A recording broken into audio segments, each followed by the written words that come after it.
Welcome to our third episode of the Women's Show on Civic Space TV.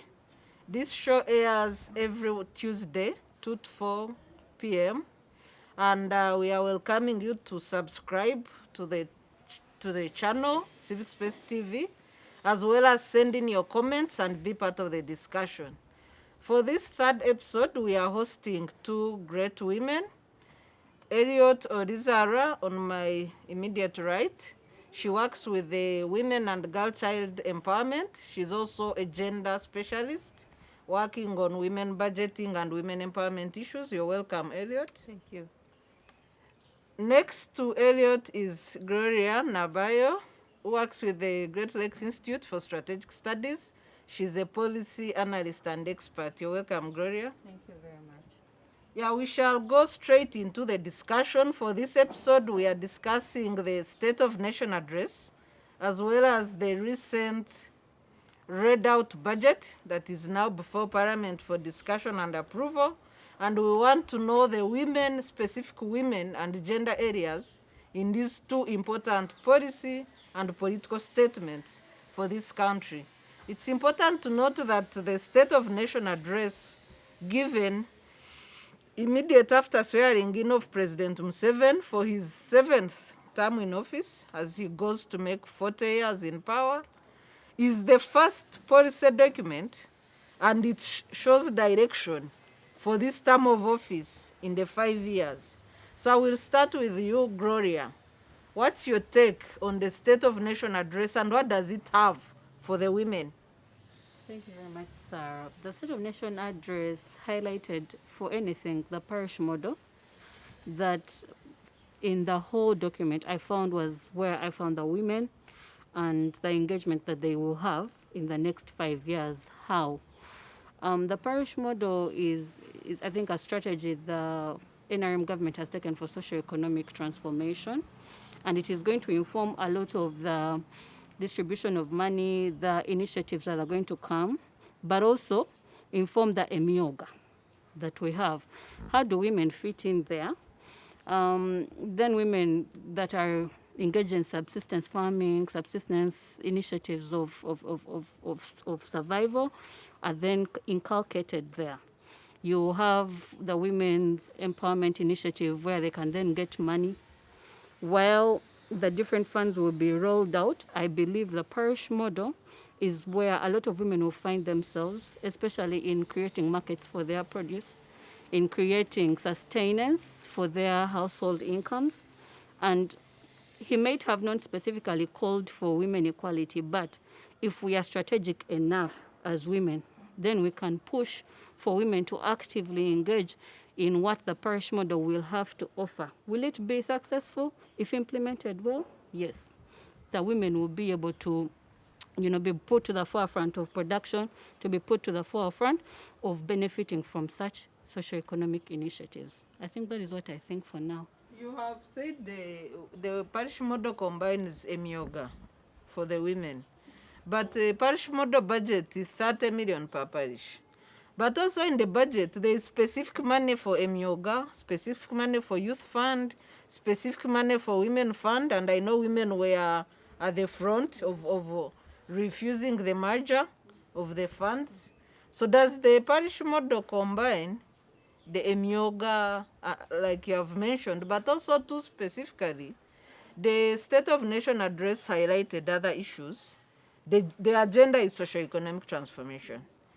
We know that when President Museveni came to power, socio-economic transformation was his point number 3 in the 10-point program. So is he now implementing that for now, or there have been segments of this implementation? But also the key issue that emerged was the regional integration aspect to expand markets. So when you look at the East African integration processes, how inclusive is it for the women? And what should the women expect out of the State of Nation address as a policy document for 5 years? I think with opening of markets is opening of opportunity for women. Granted, with I don't want to believe that the emyoga and the parish model are one and the same thing, but I want to believe that these are initiatives that provide money that could be capable of transforming lives of women wherever they are spread.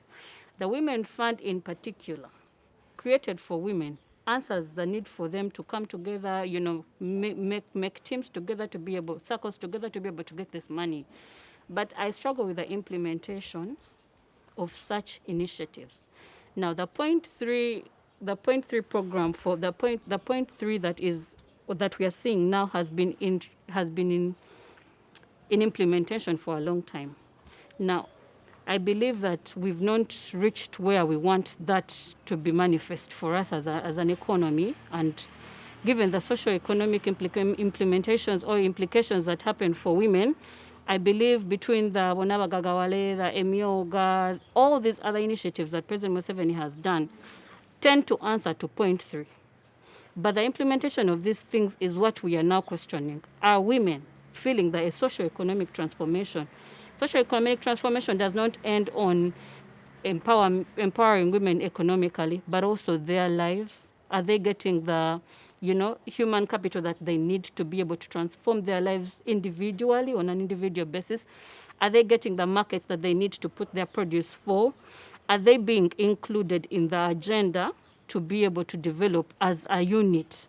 What I need to know is, when we say the East African integration and how it's going to open markets, are we looking at the individual women that are pushing the narrative of development, or we are looking at a collective as a country? That is where we usually miss the women, because we front them as a collective. But to remember that we have women that are in the 68% that are holding this country together in subsistence and agriculture, that are not catered for on an individual basis. The woman with a stall in the market is getting from farm to the market.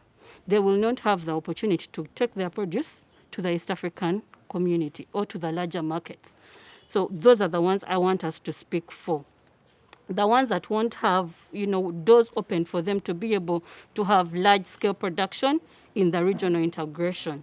But we'll have a sustainable produce that happens on a daily basis that could be transformative for the communities that they are in. If they can then benefit from the Women's Fund, from the Emyoga, from the parish model, then we begin to speak on socio-economic transformation. So point three, more than just on a collective level, should be brought back down to the individual basis of which woman is being reached and which societies are being transformed. I push for the parish model, not that it is the best alternative to socio-economic development, but that it then centers back, it decentralizes back to where we can now start to communicate to people that we know, in places that we know, give roles to the local chairmans to be able to manage this money. If this money is decentralized, then we can begin speaking on point three and how it is now then being transformed to be implemented into something that we can actually see helping women in our society.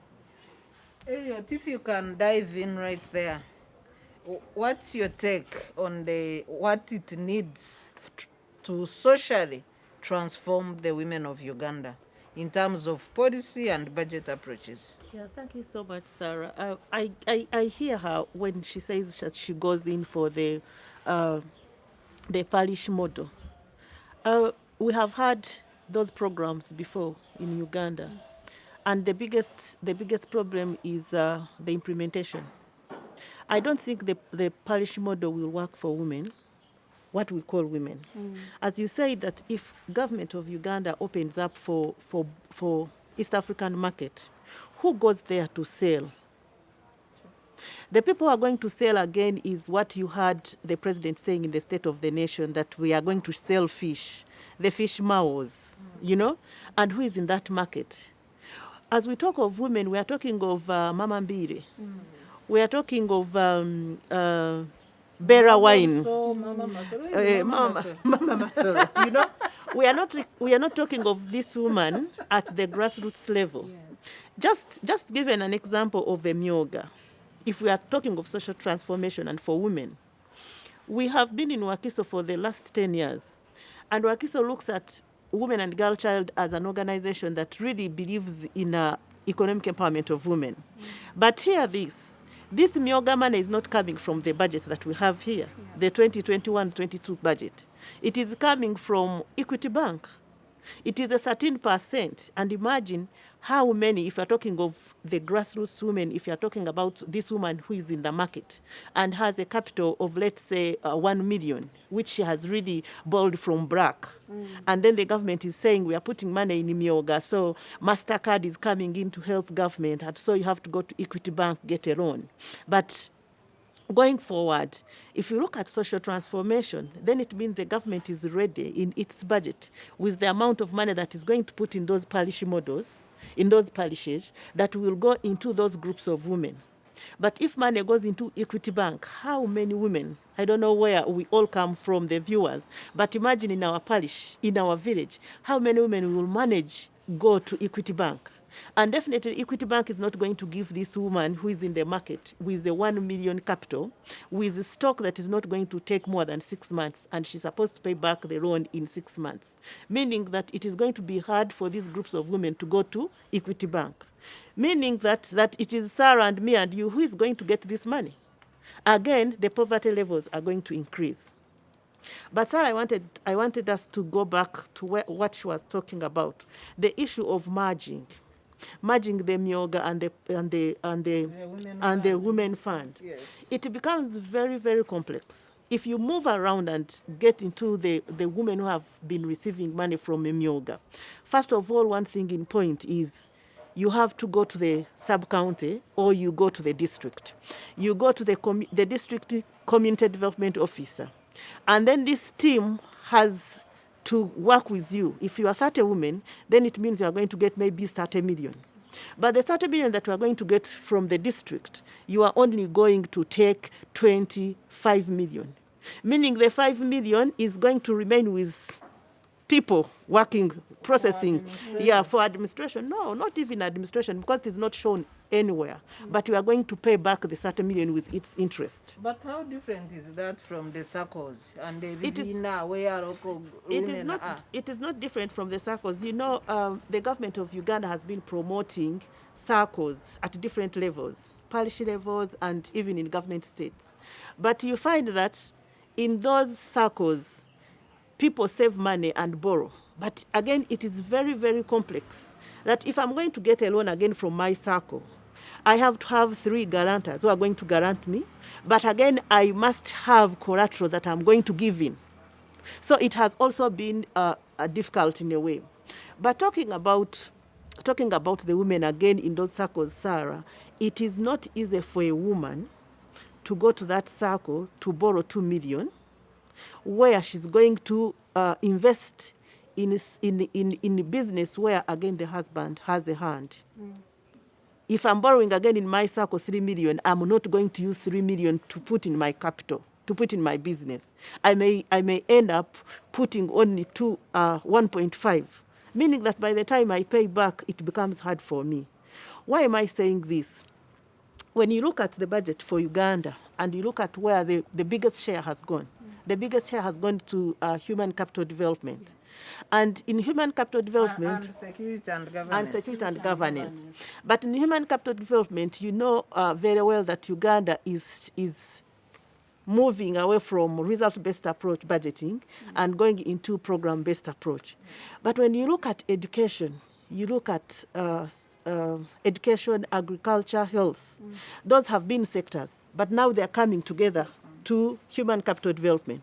So when you look at the budget without a lens, you just think, oh, human capital development has been given a lot of share because it is 26.6%. Yeah, but what does it mean? What are the components under human capital development? You have schools. We have schools, we have health services, yes.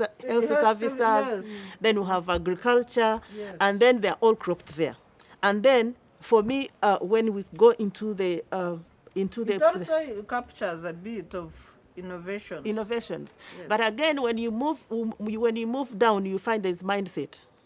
Mindset change, development. By National Planning Authority. By National Planning Authority. I wonder what that will entail.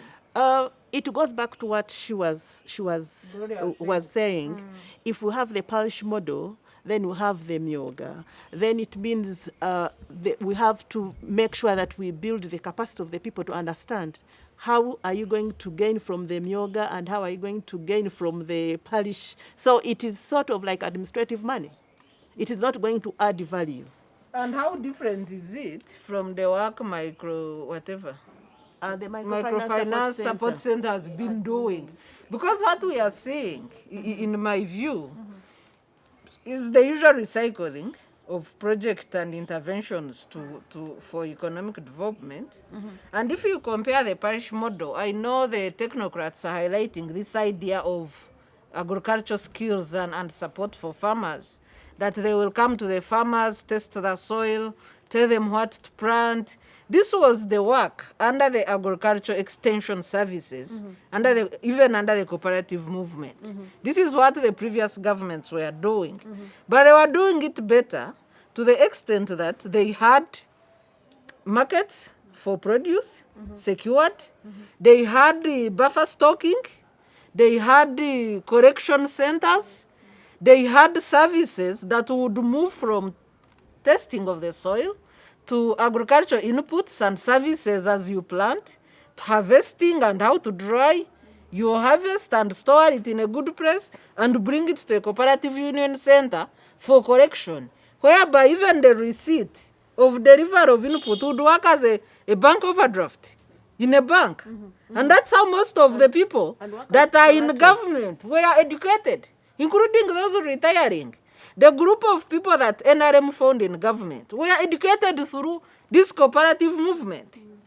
And even the ones that are retiring now at the end, because we need to know that 80% of people in the public service now are almost the products of NRM, the so-called descendants of NRM that were talked about in the State of Nation address. So in comparison with that, is the parish model any better? Are we improving? Will it serve the common man better, especially the women? Sarah, I don't want to say that the parish model is not good for now because we have not tested it. But I just want to go back to what you have been talking about. We have seen cooperatives work before. We have seen model work at parish level working before, when we still thought that I know Sarah's household, I know her household, I know the other person's household, and we are together, and we are doing marketing together. We know that we have grown coffee, we have ensured issues of standard, and we know where we are going to take our coffee for selling. But here it's becoming a problem because things have changed. Not only because of COVID, but because families have disintegrated. People are no longer together.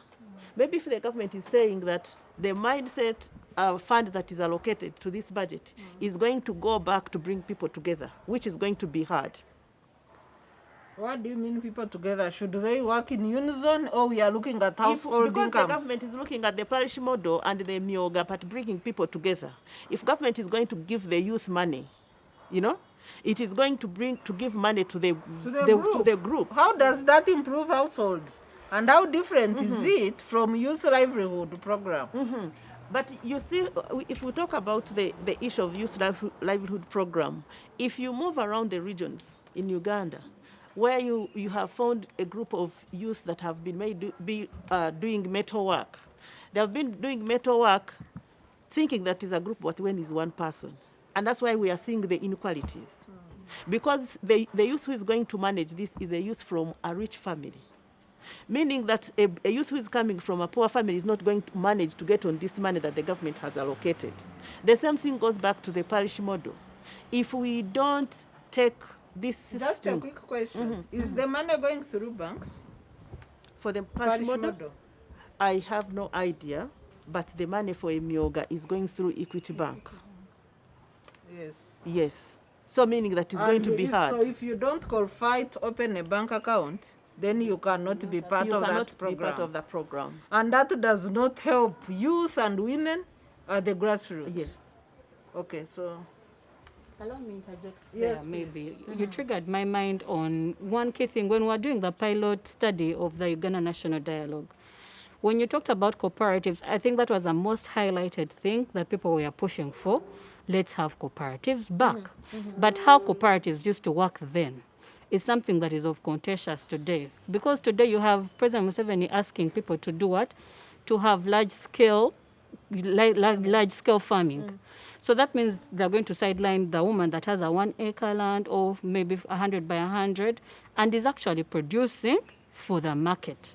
So when we talk about the parish model, ideally it should be able to address issues of how cooperatives used to work and then modify it. Can we be able to create a pool of women who are maybe in coffee plantation or in sugar plantation and be able to empower them enough to bring their produce to be pushed to the markets, the bigger markets, the East African community markets? My challenge then is, how are they accessing this money to be able, one, to invest, and then two, to increase produce? Are we making a different thing happen for them in this moment? Or we are actually rolling out something that looks like a NADS, but is not going to have the needed change that society needs? Are we going to be able to have this money, equitably shared among the women? Then the question is, how are we also going to be able to open up these spaces? When you say Equity Bank is where people are going to get the money, it goes back to what Sarah has said. Who qualifies then to get this money? We are caught in a cycle of, do we need then to first have accountability for the previous initiatives, see where we failed, and how we can better then move forward to be able to address the issues of the women? Because we catch ourselves in a position where we're going to have markets in Uganda that are ready for this produce, but with no consumers, because there are other people bringing in things from outside this market because of the open markets. And then two, in pushing for, and I think that is where the budget then ticked my brain on human capital development. We have skilling, we have education, we have health, and under there they talk about issues of cesarean mothers, improving health care, and that is where also a lot of women are then captured. But the question is, how do we have, let me say, village clinics, health center 4s, health center 3s, health center 2s, then modified to be able to capture the women that usually will not have the money that goes to private clinic? Me, you, and Eliot may be able to go to maybe Medipal and get the medical attention we care. But health centers 3 do not have the needed provisions of sundries, medicines, staff. Recently, we saw the scandal of the 5,000 for the medical stuff that are happening. How then do we have, under the human capital development that has taken 26% of our budget, then relate into implementation and realization of these things? I worry that we might come to a place where we have money that will not be accounted for yet again. But shall we have value for money, first of all? Because the way it is emerging, let's see where NRM started. Bonawa Gagaware, Ntandikwa, followed by Bonawa Gagaware, followed by microfinance and SACCOs, and now we are going into parish model. Because even Ntandikwa was more at the grassroots. Yes. So did it make any difference? What is going to change in the interventions and the journey we've walked? Is it a mere change of name? Yeah. While replicating the same program, what does it mean? Sarah, I worked during the Poverty Eradication Action Plan. Yes. Then I worked through the PAP, Poverty Alleviation Program, which was like a Ntandikwa program, and it was working well. But how did it work well? It's because this money was channeled through civil society organizations that really reached those groups of women. But when it changed to microfinance support center, it became very, very hard. And I believe that they have money which they have not disbursed because there are very few people who can reach that office. There are very few people who can have a collateral, let's say land. They have a land title that they can put there. So is it money lending? Yes, it is money lending. Yes, it is money lending. Government is a money lender in using taxpayers' money. It is money lending. When you go to microfinance support center, you must have let's say, a group that is registered, you must have saved some good money. Then you must have a collateral that is going to support you to get that money from microfinance support center. So, but going forward, when you look at our budget for now, you may think that under human capital development, that is where maybe the policy model is going to gain from. But it is going to become hard because she talked about the issue of accountability mechanisms and the transparency issue. Yes, it is a program-based approach, but if you look at the program maybe for the youth, and you know that youth are going to get money for skilling, and they are going to get money again from Myoga, it means it is going to be hard. It is going to be a loan that is going to be attracting interest. And where will the interest go? Is it going to be revolved, and to who? So it is a very big, problem. Then she talks about the issue of... Also, before you go beyond that, if we consider that up to now, about 37% of women own land, how do they then become part of the parish model or government programming that requires security for you to access funds? But Sarah, I don't think we have reached 37%. That would be too high. I think it is about 20 to 25% of women that really own land. That land is in the names of... No, the 37 includes those who co-own with husbands. Those who co-own with husbands. Yes, but women alone is between 18 to 20. Yeah, it becomes hard if we are getting those loans, those funds, because of the amount of money that we have saved, because that is the first thing. You have to save before you talk of the collateral that you have. So it before serves also Ugandans who are part of the money economy, because we need to note that half of this population are not in the money economy. And when we are discussing fiscal policy, budget interventions, taxation and money programs, you are only tackling half of the population. Yes. And you have half of the population that is outside the money cycle and the money economy. So and most of these are women. Yes. So these are out of the equation and debates we are having. Yes, but Sarah, if I can interject, we don't need to miss this point where she said that we are going to give these loans to people who are doing coffee. We need to agree that if you go into these communities, people who grow coffee are men. True. So it means the women are in subsistence farming where they have not added value. It becomes very hard for them again. They are feeding their family, food security.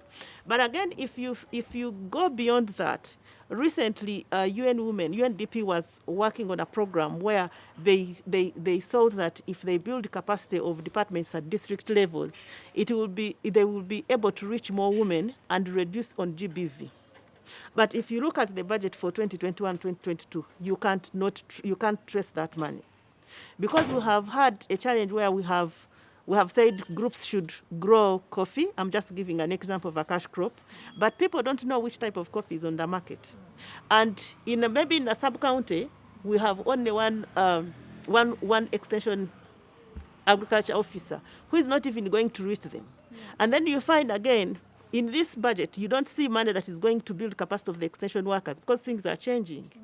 Let's say they have been moving, but now they can't move to the community because of maybe the COVID and what. They can't move from one district to another. So if I had a shamba of coffee, it means I can't know where the market is. I can't know whether the government is going to take my coffee. So it means it becomes a problem. And then you talk about something that is very critical for us. This coffee, if it is in this household, it means the children, and most especially the girls, are going to be the ones to sort. Mm-hmm. But do we have the standard procedures that if I'm going to grow this coffee as a household, I have maybe received a loan from Myoga. So it means I'm going to have issues of seed quality, issues of competition, because you are going to bring your coffee and they are going to reject it. What are you going to do? Recently, we have seen some farmers removing coffee from their chambers because they have not had markets. But again, I want us again to move beyond that and think of this budget of 2021 and 2022, and let's just look at the issues of losses and gains for us as women.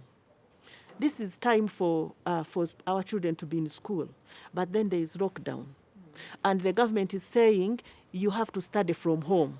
I actually got shattered when I saw someone saying it is Zoom time and you have to pay school fees for your children and you have to pay 40,000 per week.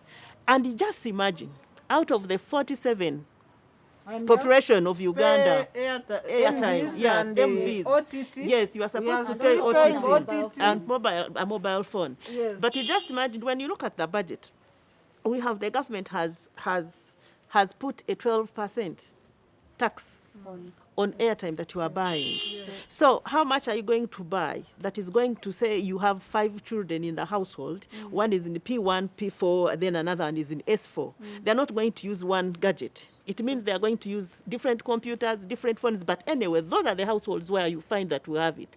It becomes very hard. So where is this money that is under human development capital, under education, which they had allocated to education sector? Going to. It is a loss, first of all. But again, we are not supposed to leave government at that. For me, I feel that the government should have right now had a meeting to discuss of what they are going to do next. Yeah. Someone said we have already started using the radios. Maybe, I don't know the viewers where you come from. Budget supplement for the radios. Yes. Where are they? Sarah, I have moved, before the first lockdown, I have moved almost to a half of the districts of Uganda. I don't think I have seen a household with a radio. And Eliot, maybe even to interject there. And more than radios, we are moving into the 4th industrial revolution. We are a country that believes, that is exactly where I'm coming from. We are part of a country that believes we want to industrialize and digitize and be in the 4th industrial revolution. How about in that money put under human development, acquire free internet or low-cost internet for children to be able to continue to study. But more than that also, make it affordable for people to actually access computers and phones, because the future is upon us. And as a country, if we do not have our priorities straight, we are going to retract. We are going to have a generation of children that are uneducated or have a low-quality education. And then also you spoke about something that really triggered me, the non-cash economy versus the cash economy. When President Museveni speaks, he encourages people, please join the cash economy. But more than anything, why enter the cash economy? That you can benefit from what is happening. But is small store mama going to be able to join the cash economy? And what is her income intake or income bringing that will push her into the cash economy? Then for us as a government, that calls us to think, one, can the government then be able to, have a developmental mindset to be able to encourage people, invest in these initiatives, be able to provide markets for these things, be able to support the households, the sustainable way of holding these households, to be able to push into the market things that can be given market to, can be bought, can be consumed, provide, ready consumers for these things, but then also reduce on the taxes that come. I think one of our biggest tax right now is the income tax, that, and the pay as you earn. Can we have, a subside thing? Can we have a hold on pay as you earn for us as a people to be able to survive? Of elite corporate people. When you're discussing pay as you earn, you are discussing like 20% of women who are in the corporate institutions, who are in formal employment. That is not a debate that can uplift women. When we are talking of a grassroots woman, most of these debates do not apply. And that's why we need to look out to what was done before, what are other countries doing, what can be done differently. You talked about, for example, internet and digitalizing our economies. For example, under human development, you would expect a focused government to talk about laying cables for low and efficient internet access for the country. But is our leadership looking into that direction? I highly doubt. And a leadership that is introducing a tax on internet at the time when the world is under lockdown and working digitally, I don't think that it can have a mindset of laying countrywide cables for efficient and reliable access to internet. But I want to come to Eliot. What needs to be done to uplift a grassroots woman to be part of the money economy, to be part of the socio-economic transformation agenda? Yeah, thank you, Sarah. From my own experience, there are things that women want. If you put a list in all different regions of this country, let's say you drop a paper in a market in Iguru, they will definitely tell you what they want and what the government should do for them. First of all, the government will say it is about security.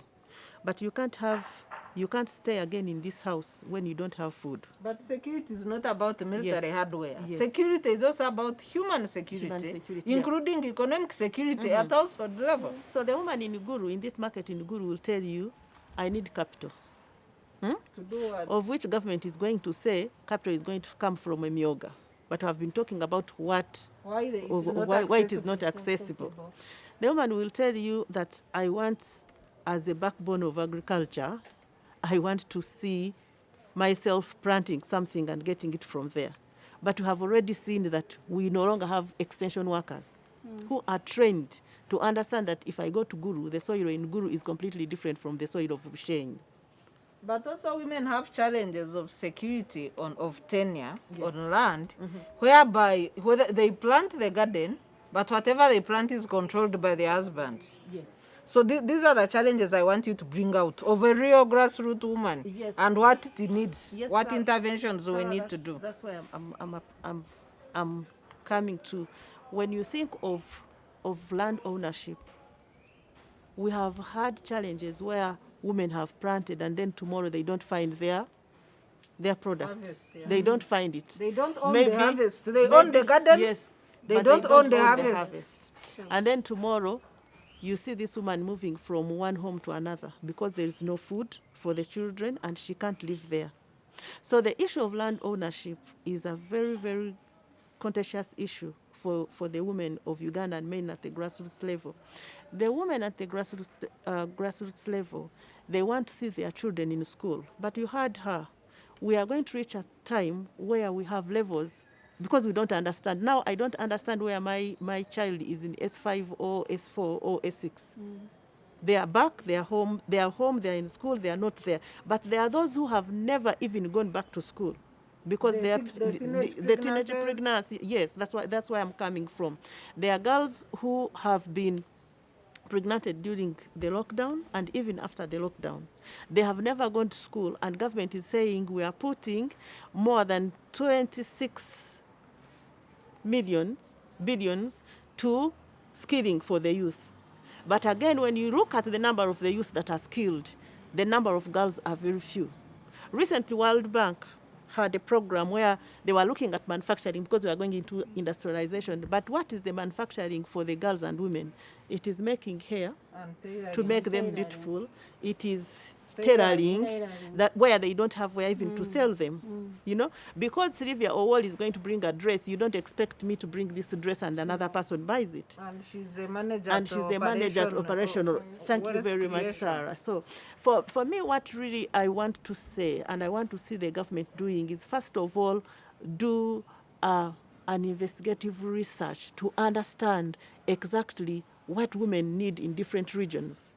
Because you are talking about coffee, but my dear, you can't go to Kavala and find a woman growing coffee. What happened? They had coffee being a permanent plant, yes. It needs the security of tenure. Most women, by the way, move to plant food in people's free land. Yes. This season they are planting in this home, another season they are planting in that home. So how do you empower that woman? So it becomes hard. And what the government is saying, okay, you go into manufacturing, but you can imagine if you are selling 3 dresses and you are going to spend a month without selling, then it means you don't have food at home. Sure. And for us women, the first thing is food security at home. And then maybe you can sell the other. And then the government is saying you must add value. Who is going to do this? Recently we had a number of girls in tourism. They are air hostess, but where are the people traveling? Where is tourism? And who is starting a manufacturing industry? It is the man. We had the AGOA initiative where girls were remind me about tailoring. that. What Oh. happened? You know, I share the read- experiences for the viewers, the benefit of viewers. Uh, Because it was a government program, heavy investment, Dear with viewers, subsidies from the yeah. US government. What happened to that program? Sarah, you are just making me remember what happened to AGOA. I even don't know where the machines are. You know, I don't know where the machines are. I don't know whether that office was closed. I don't even remember passing there and remember that AGOA. I think it was at Coffee Marketing Board. I mean, Coffee Factory. The factories. And I even don't remember what happened. So things happen like that. So when we go into communities, and first of all, Sarah, you know what it means by the work that we do. If you go to a community, let's say in Palisa, and you are grouping women and saying there is money coming, we know you don't have enough land, you have been growing your food and have not been selling it. So now government is saying, change and to go and go into manufacturing.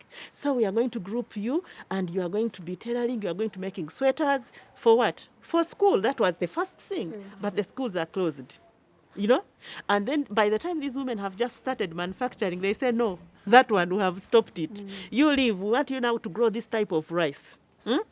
And then this type of rice, we are going to get people to buy for you. Then we hear someone has gone to Ruera, a Chinese person is growing rice. So it becomes very hard. And I think for me, if we are really still talking about issues of social transformation and social economic transformation, we can't, Uganda, as per today, we can't be talking of industrialization and manufacturing when we are thinking of the 47 population. There is a population that should go there, but as I said before, we need to sit with women and ask them what they want from different regions. I know a woman in Kamari will tell you, I don't need anything, but I need seeds. Irish seeds that are going to stay for 6 months. But do you know what happens today? People grow Irish. Within 2 days after harvesting, they are all rotten. That is one. Someone in Bushanyi is going to... What causes that? The quality of the seed. But is there an infection like for bananas that we saw? Yes, of course there is that, but there is again an extension officer who has been working in Serere who is going to go to Kabara and say you plant this type of Irish, which has not been tested. And then someone is going to go to Guru and tell them now grow simu. And then by the time sunflower, people are going to grow simu, and tomorrow no one is going to be there to buy it. Then this woman is like, no, I don't want society to come back. I don't want government to come back to tell me do this and this. Let me do my own things. You know? So it becomes very difficult. And then when you look at this budget, I know recently I was talking with my friends from Civil Society Budget Advocacy Group, and I'm like, the issue of gender responsiveness in the budget has completely died. Through the programming. Yes. We can't see exactly, we can't put the lenses to understand that in this program, we can see government being fair to this type of people. I don't know if you remember recently we were discussing the issue of SAGE, the money for the elderly. But you go to that budget, you may not see it, and it becomes hard maybe you are from the accountability mechanism department, that you want to go to this budget and say, where is money for women, and where is money for girls, where is money for the youth, where is money for the elderly, and where is money for the persons with disabilities? Yes, it is okay, government has put a person who has gender equality at heart in the Equal Opportunities Commission. But remember, we have been saying departments, you are not going to get money. Sectors, you are not going to get money if you don't have a certificate of gender and equity. Compliance. Yes. But how are we going to comply in this type of budgeting? So we still have a long journey to move, and we still have to do a deeper analysis of understanding that this budget is for women, this budget is for the youth. You know, the budget now for me, I don't lost the gender sensitivity in it. Yes. Gloria, as we go towards the conclusion, there is the factory of fruits in Soroti. I know that the whole of northern Uganda and east, there is high production of fruits, mangoes and the rest. Do you think the factory, first of all, is it serving the purpose it was put up for? And is it benefiting the women? Can it promote fruit farming in those parts of Uganda to benefit a grassroots woman? Sarah, thank you for that. One thing I'm very sure of is the majority of the people that work in those in those factories are women. They will wake up with their children, move, and go and work in those factories. Are they getting their, the equivalent of the work they put in? I highly doubt. The question of equal pay. The question of equal pay, I highly doubt. But they're putting laborious work, and they're actually showing up for these jobs. Maybe they are getting everyday meals to be able to survive, because I'm very sure during COVID, factories stayed working. So there was a certain level of women that stayed working. But then also they had children home. So that was also another question of how did they sustain life through that time. And then maybe fruit factories are not a bad idea in itself, but it also speaks to the general value addition to our produce. Are we creating value addition to every other thing that we are producing other than fruit? Are we creating markets that are ready to get more than just dried mango? Are we making juices? Are we exporting? Are we, increasing value to every other thing? Are we finding use for the seeds that come out of this fruit? So that more than anything, we have, an increase in employment opportunities for people, for the women, but then also for the general community. I hear you, but my specific question, whenever I travel to eastern northern Uganda, you find so many women and young children selling nice mangoes at a very cheap giveaway price. I went to a patch for some funeral, and I was saddened by how people just go to the bush to collect mangoes for lunch and supper as meals. People's staple food is just to climb trees and eat mangoes. And this is part of the Uganda that we are talking about in the socio-economic transformation, middle income slogans. Is it really feasible? Does it, a woman selling a basket of mangoes at a giveaway price, are they now able to bring this basket of mangoes and get value for their labor? Because that's how the socio-economic transformation should start. Yes. And I think that speaks also for mindset change, why we have it as part of the, human capital development in our budget. How are we going to convince this woman that there is a market, if there is, for her mangoes? But then also, I want us to believe that because they're in the non-cash economy and because they're living day by day, hand to mouth, there is a reality that we tend to separate ourselves from, that there is a part of our community that is terribly in abject poverty. Yes. And with the land question in mind, granted they have land where they're getting these mangoes, but in the next... They don't own. They don't own the land. True. Because there is a lot of communal ownership. Of this land, especially in the East. Yes.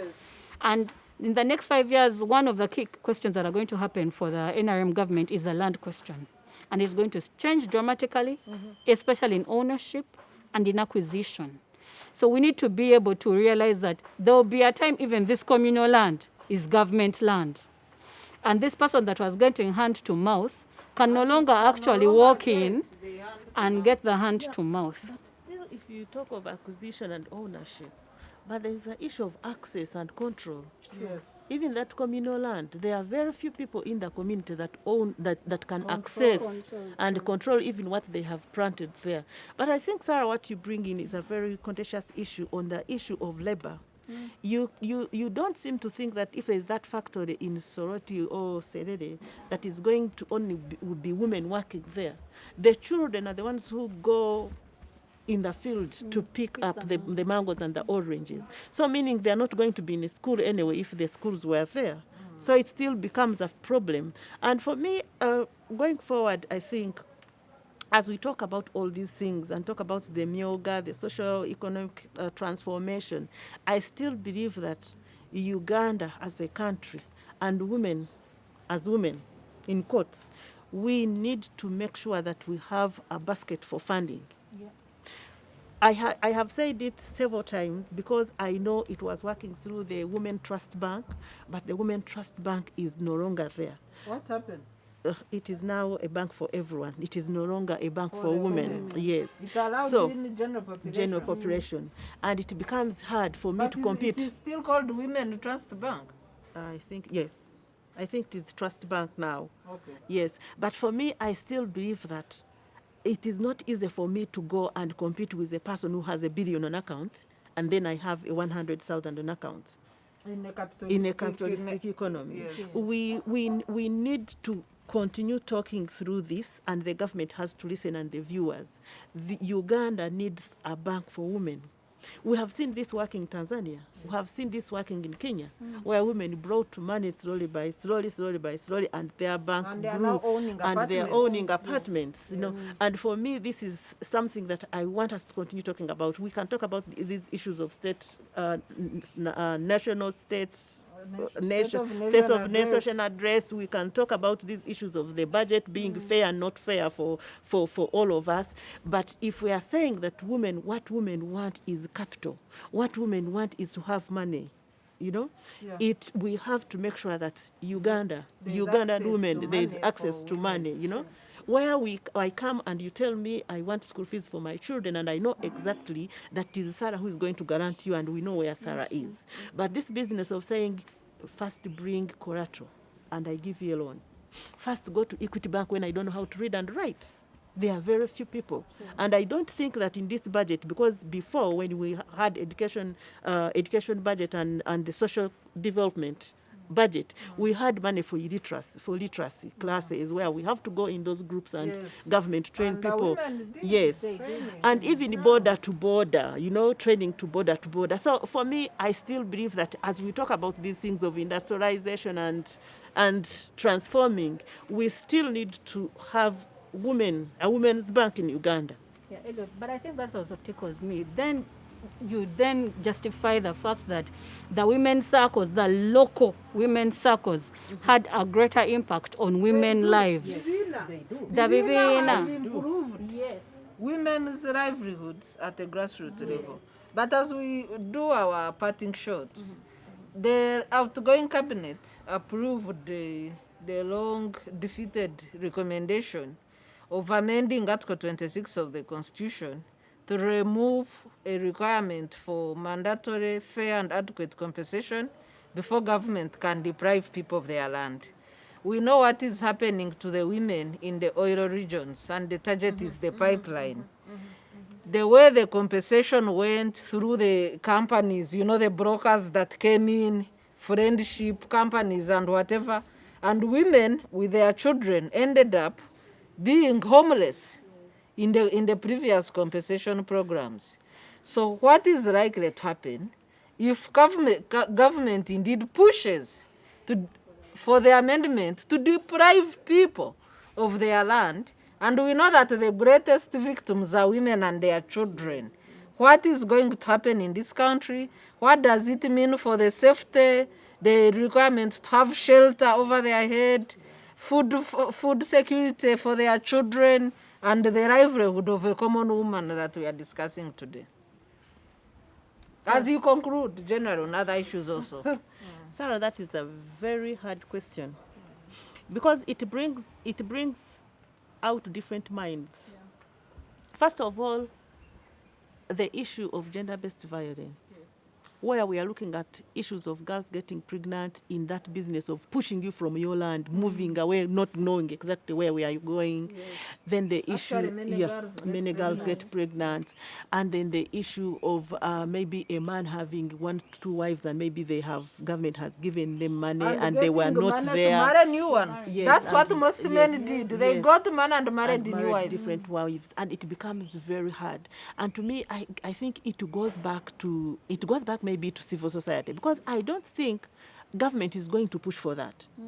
It has to be civil society and development partners that will have to know exactly what is happening there. What I have seen in people who are carrying out research is to go to that place, maybe in Bulisa, and find out 2 households where the households maybe things were okay for them, you know, but they have not reached that household which has shifted from one place to another. And others can no longer be traced. Yes, they can no longer be traced. Because when a woman is deprived of their land, some of them go back to their families, and maybe their families don't want their children end up on the street, the whole family unit gets scattered. And you lose generations of people. Yes. And I think it also speaks to our ambition for middle income status. We are never going to achieve it if we are leaving very many people behind. It is then our mandate to to fight. Like she said, civil society needs to be able, to push that Article 26 is not amended. But more than that, that land access is also, opened up for others to be able to achieve and secure. I want to believe that that last mile woman or that woman in the village that, is in the non-cash economy can be, one, empowered to be able to continue to produce, and then two, helped to find, locally created microfinances, microcredit that is achievable, that is attainable, and it is easy to access. Because I want to believe through COVID-19, the non-cash economy helped us survive. Yes. You had the tomatoes, you had the onions, you had the food. The village fed us during COVID, during the lockdown. Yes. We need to be able to empower them, fight for them, and that is now our mandate, us who have the ability to be able to, to push for policy change. Policy analysts need to be able, to go help advise government, advocate for them, to be able to have this land, one, retained, but then also create access so that even if they do not officially own it, they have access to continue to produce. Yeah, I think that is what I think as my parting shot. Thank you very much, and thank you so much, our viewers. We shall get back to the details of what it needs to empower a grassroots woman in Uganda economically, so that they are part of the money economy and part of the socio-economic transformation agenda in this country. See you next time. Cheers.